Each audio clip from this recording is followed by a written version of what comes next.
were they? The women of the South, who were they? The ones who stood in line, who were they?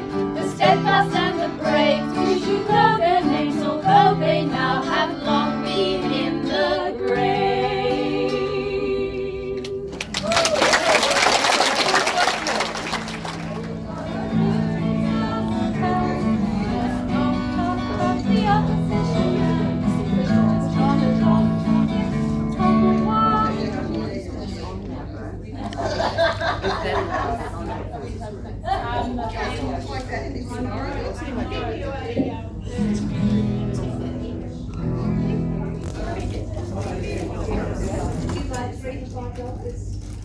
Ladies and gentlemen, I'd like to welcome to this evening's performance of the pocket version of Games and Daredevils for Democracy. Do I need a mic? Not from here, but do it again. Did you? Actually, I'm not going to do 3.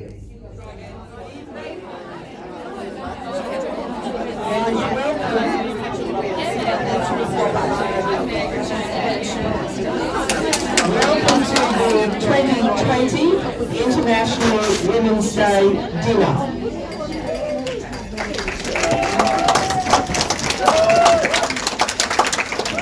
It's lovely to see you all here. I can see we've got some old hands and some first-timers, and we also have our performers and our speaker, who I'll introduce to you later. The first element of tonight's program, which is a theatrical performance.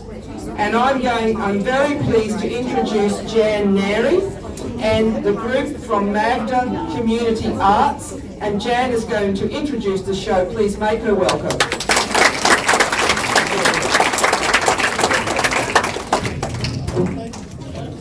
Phil Lobel, some of you may know. She's a singer and a songwriter. She's an activist. She's a very strong feminist. She's a wonderful woman in her late 80s now, living in southern New South Wales. She's always been very involved with social movements, and she heard an interview some years ago with Frances Bedford, who's a South Australian politician. Frances was talking about an association she'd set up, the Muriel Matters Society. Now Muriel Matters was one great woman. She was a South Australian, one of the Australian suffragists in Australia, suffragettes in America and England. There's a history lesson. Now, Frances Bedford was such an admirer of Muriel Matters that she'd set up an organisation to commemorate her and honour her. Phil, who knows pretty well everything about anything of a social activity, thought, why have I never heard of this woman before?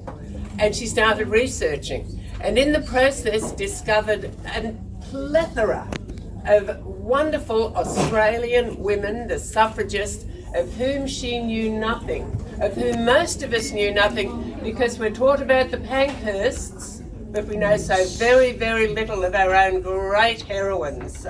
So Phil settled down and found the women and read about them, and each one of them had, as well as being a suffragist, a fascinating backstory of their own. They were such varied, wonderful, independent women. There were socialists, there were committed Catholics, there were housewives, there were career women. Some travelled publicly and addressed the American Senate. Just such a range. Phil looked at the different tactics that they used for winning the battle for suffragists. She created a musical piece based on those different tactics, and she said, I also chose the women that, reading about them, started a song in my heart, and ended up with an exquisite piece for 5 women singers. Each singer played 2 women's roles, a little narrative, songs that Phil had written. They changed hats to become the other women. It was performed at the National Folk Festival. Very dear friends and social activists in the folk movement, Evan and Lynn Matheson, saw the show, loved it, got a copy of it from Phil, brought it up to Brisbane and gave it to Merv Langford, who's the big daddy of Magda Community Arts, which is a real edge cutter in social theatre and performance. Merv looked at it, and because I do most of the theatre stuff for Magda Art, said, "What do you think of this?" I said, "I love it. I wonder if Phil would let me develop it into a whole play, a whole theatrical production with the full cast." With Phil's blessing, we did that and performed the first theatrical full staging of Dames and Daredevils for Democracy a couple of years ago now at Magda's. We had packed houses, we had people hanging in the windows trying to see and hear, and it took off. And every woman that has come into the cast has said, "I feel so ashamed, I know nothing about these women." And none of us did until Phil took them, set them into song, set them into history, and because she's a teacher too, she's educated I don't know how many hundred women and young women who are going to keep carrying the torch forward just by writing that one magnificent play. We've performed it several times. We're hopeful of taking it down to Shoalhaven, where Phil lives now, at the end of this year, to perform it for her, the big full production. But we've also adapted several little pocket versions, just some of the songs, some of the women that are in it, and that's what we're bringing to you this evening. We do hope you enjoy it. Ladies and gentlemen, the Magdalens, and a pocket version of the Dames and Daredevils for Democracy.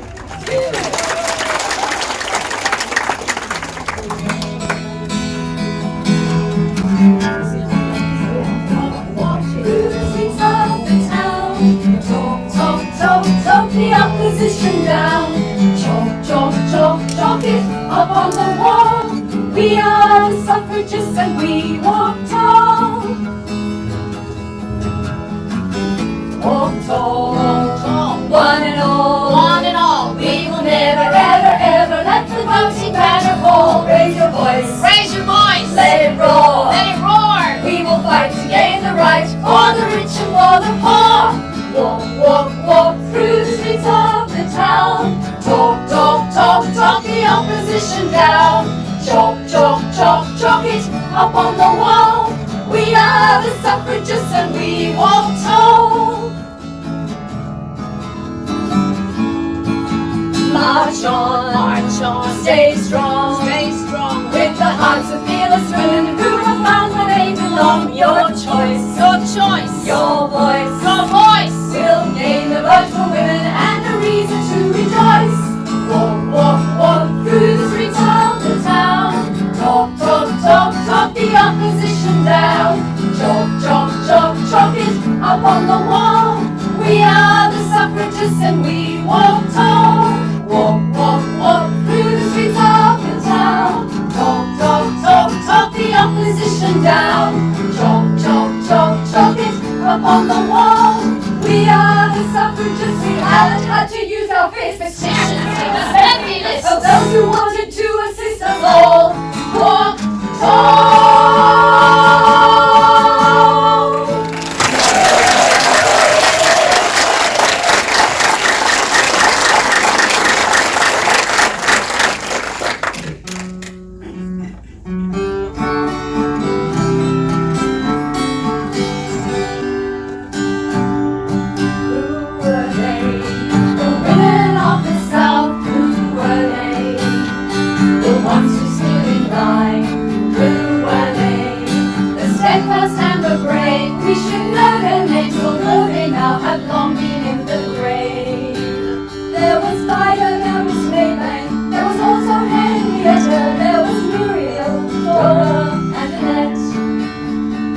Edith and Louisa, Rose and Emma too, Mary Lee, Jessie, Brooke and Margaret.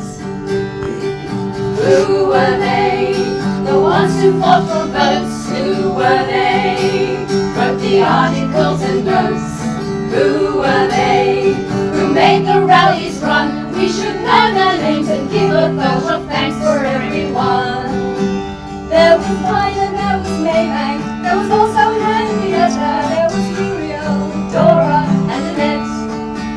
There was Edith and Louisa, Rose and Emma too, Mary Lee, Jessie, Brooke and Margaret. Who were they? Who faced a prison cell? Who were they? Who told the story well? Who were they? Who carried on the works, and pour the cheers of ignorant, misogynistic jerks. There was Vida, there was Maybank, there was also Henrietta, there was Muriel, Dora, and Annette. There was Eden and Louisa, Rose and Emma too, Mary Lee, Jessie, Hook and Margaret. Who were they? The men who helped them stand. Who were they? The men throughout this land. Who were they? The partners and the mates of the women who were able to win votes in Aussie space. There was Vida, there was Maybank, there was also Henrietta, there was Muriel, Dora, and Annette. There was Edith and Louisa, Rose and Emma too, Mary Lee, Jessie, Hook and Margaret. Who were they? The women of the South. Who were they? The ones who stood in line. Who were they? The steadfast and the brave. We should know their names, although they now have long been in the grave.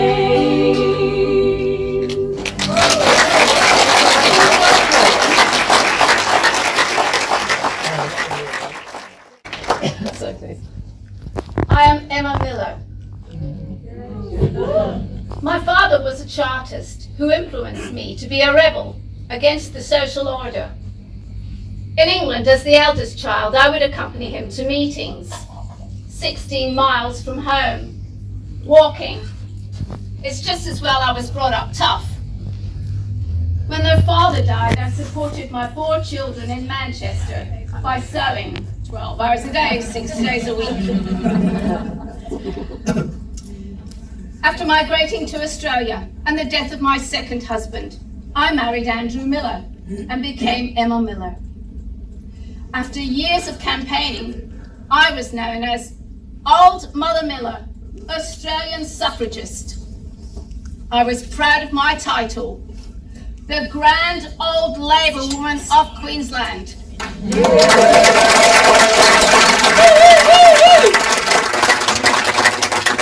My motto was a part of a paraphrase of Thomas Paine's The Rights of Man. The world is my country. To do good is my religion. In 1890, I helped to form a females' workers' union, mainly of tailoresses. And in 1891, I marched with Shearer's strike prisoners and was jailed. When released, I travelled west, campaigning for the Australian Workers' Union. By 1902, we women had a federal vote, but we could not vote in Queensland state elections. I fought for equal pay and equal opportunity for women. My militant activism was most apparent on Black Friday of the 1912 strikes in Brisbane. I led a large contingent of women to Parliament House, braving the batons of foot and mounted police. Police Commissioner Cahill was mounted on his thoroughbred, which reared up right in front of me. Cahill had his baton raised, and I felt so enraged and frightened that I pulled the hat pin from my hat and I thrust. I wish I'd got him, but I got the horse. Cahill was thrown and injured. I never meant that to happen, but I confess, I was more sorry for the horse than for the commissioner. Men in uniform. My hatred of militarism led me to take an energetic part in the anti-conscription campaigns as president of the Queensland branch of the Women's Peace Army. If women had not had the vote, what would have been the result of the conscription referendum? Exactly. I am Emma Miller.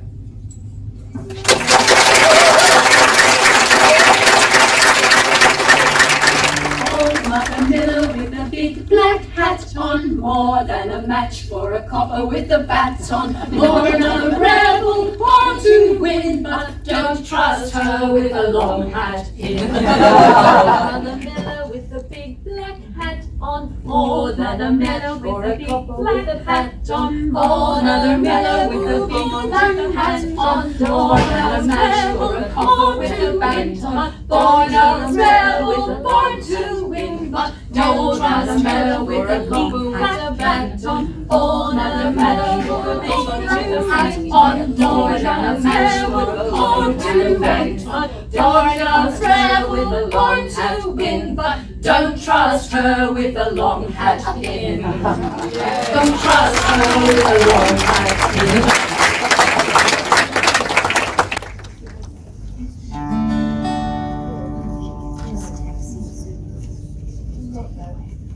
When people try cooperation, they will need determination.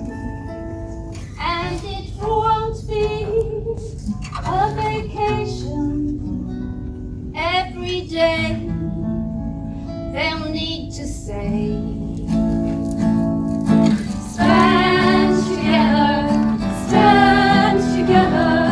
and together find a way. Band together, stand together, and together find a way. In the vote that changed the nation,